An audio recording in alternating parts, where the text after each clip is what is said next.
এগুলো কমপ্লিট করি, তারপর আমার রেজাল্ট ভালো আসতেছে না, ফলাফল ভালো আসতেছে না, আমার মার্ক ভালো উঠতেছে না। কেন উঠতেছে না? আমার যে ভুলগুলা বা যে গ্যাপগুলো ছিল সেই গ্যাপগুলো বা ভুলগুলাই থেকে যাচ্ছে, গ্যাপই থেকে যাচ্ছে। কেন হচ্ছে না? Where is the actual problem? কোথায় আসলে সমস্যাটা হচ্ছে? এক্সাম অ্যানালাইসিস, এটাই হচ্ছে ফার্স্ট আর লাস্ট অ্যাপ্রোচ ভাই, এক্সাম অ্যানালাইসিস। এই কথাটা শুনে চিন্তা হতে পারে যে এক্সামের পর, এক্সাম দেওয়ার পরে হয়তো বা এসে আমরা কোশ্চেন মিলাচ্ছি বা উত্তর মিলাচ্ছি একে অপরের সাথে, তোর কয়টা হয়েছে মামা, এর উত্তর 0.05 হবে নাকি পয়েন্ট মানে 2140 হবে, এরকম। এক্সাম অ্যানালাইসিসের ক্ষেত্রে ফার্স্ট এক্সামের প্রিপারেশন আগের রাতে ধুমসে পড়াশোনা করছো, এটা তুমি একা না, যারা হচ্ছে যে মোটামুটি পরীক্ষা নিয়ে কনফিডেন্স ছিল, পরীক্ষা দেওয়ার জন্য পরীক্ষা নিয়ে সিরিয়াস ছিল, সবাই একেবারে সেই যতটা পারে প্রিপারেশন নিতে, যতটা পারে পরিশ্রম করছে। এটা নিয়ে তুমি আমি কাউকে ডিফার করতে পারো না। এরপরে আসো এক্সামের যে টাইমটুকু, প্রপার প্রিপারেশন এটা ডান হইলো, তোমার থিওরি সব পড়ছো, অ্যাপ্লিকেশন পড়ছো, প্র্যাকটিস করছো, হোয়াটএভার, ওকে। এরপরে চলে আসো এক্সাম টাইমের এফিসিয়েন্সি। এক্সাম টাইমের এফিসিয়েন্সি বলতে কড়া প্রিপারেশন নিছো।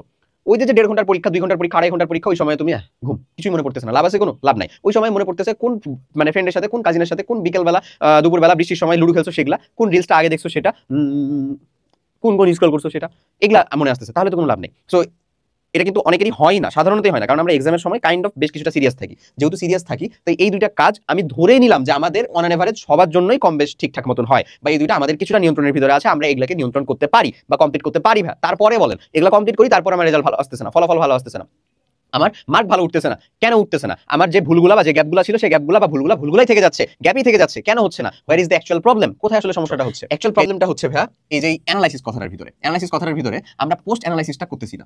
আমরা প্রিপারেশনটা ঠিকই নিচ্ছি, পোস্ট অ্যানালাইসিসটা করতেছি না। পোস্ট অ্যানালাইসিসের জন্য আমি এখানে জাস্ট 3টা কাজের কথা বলে রাখছি। এই 3টা কাজ ওই নার্স শ্রেণীর মানুষজন, টপার শ্রেণীর মানুষজন কমপ্লিট করতেছে, ওরা আলাদা একটা বেঞ্চমার্কে আছে, আমি তুমি করতেছি না, আমরা হচ্ছে মানে দারিদ্র সীমার একেবারে নিম্ন পর্যায়ে আছি। আমরা এখানে নিউ একটা অ্যাপ্রোচ নিয়ে আসবো। এই নিউ অ্যাপ্রোচ কি? এই যে 3টা অ্যাপ্রোচকে নিয়ে আসবো। এই 3টা অ্যাপ্রোচকে যদি নিয়ে আসতে পারো, এই 3টা অ্যাপ্রোচকে যদি ইমপ্লাই করে কাজ করতে পারো, তোমার ফলাফল ভালো হইতে বাধ্য হয়। প্রথম যে জিনিসটা সেটা হচ্ছে পারো নাই, উত্তর পাইছো, পারো নাই, কোনগুলা পারো নাই, কোনগুলা পারো নাই সেটার ভিতরে মানে দুইটা ভাগ হয়ে যাবে, একটা হচ্ছে পড়াগুলা পারো নাই নাকি না পড়াগুলা পারো নাই। যদি পড়াগুলা পারো নাই, তার মানে obviously academic gap, theory gap, gap clear করতে হবে মাস্ট। গ্যাপ ক্লিয়ার কেমনে করবা?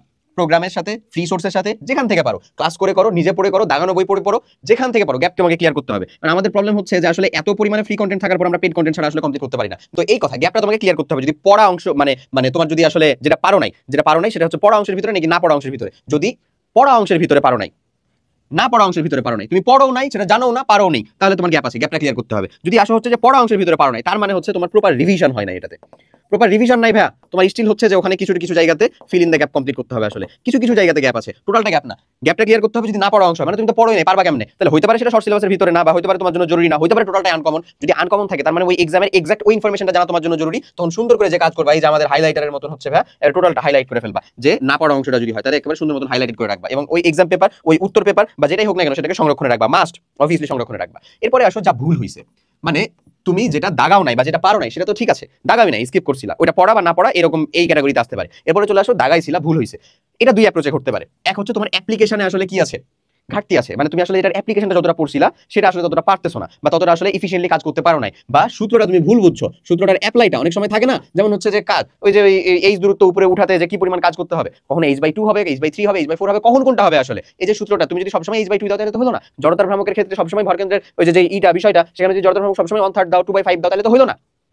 ভ্যারি তো করে রে বাবা, এক সময় না একটা সময় একটা এরকম দিতে হবে। তো ওইটাই হচ্ছে তোমার ইস্যু, যে তোমার সূত্রের অ্যাপ্লিকেশনটা ভুল হয়তো বা বুঝতে হয়েছে, অথবা তুমি যে অ্যাপ্লাইটা করছো সেটা ভুল হয়েছে। সো এই জিনিসগুলোকে তোমাকে ক্লিয়ার করতে হবে। সেটার জন্য ওই টাইপের জিনিসটাকে, ওই সেম টাইপের জিনিসটাকে যতটা পারো হচ্ছে রিপিটেডলি কমপ্লিট করো। যেটা ভুল হচ্ছে ভাই, এটা মাথায় রাখো যে যেখানে মানুষ ঠেকে ওখানে মানুষ শেখে। সো যেটা ভুল হচ্ছে সেখানে যতটা পারা যায় আবার যে ঠেকো দরকার হলে বা শেখার চেষ্টা করো সেখানে। আবার হতে পারে হচ্ছে অ্যাপ্রোচ, অ্যাপ্লিকেশনের কথাটা তো বুঝছো যে আসলে যে সূত্র বা যে থিওরি বা যে জিনিসগুলো তুমি পড়ছো সেটা অ্যাপ্লিকেশনের প্রবলেম হয়েছে কিনা। অ্যাপ্রোচের কথাটা হচ্ছে যে আসলে যেটাকে সলভ করার যে ওয়েটা, এই অ্যাপ্রোচে প্রবলেম হয়েছে কিনা। ওকে, এরপরে আসো যেটা সময় বেশি লেগেছে, এটা আবার আমাদের জন্য অনেকটা গুরুত্বপূর্ণ। কেন? সিম্পল কোশ্চেন হতে পারে।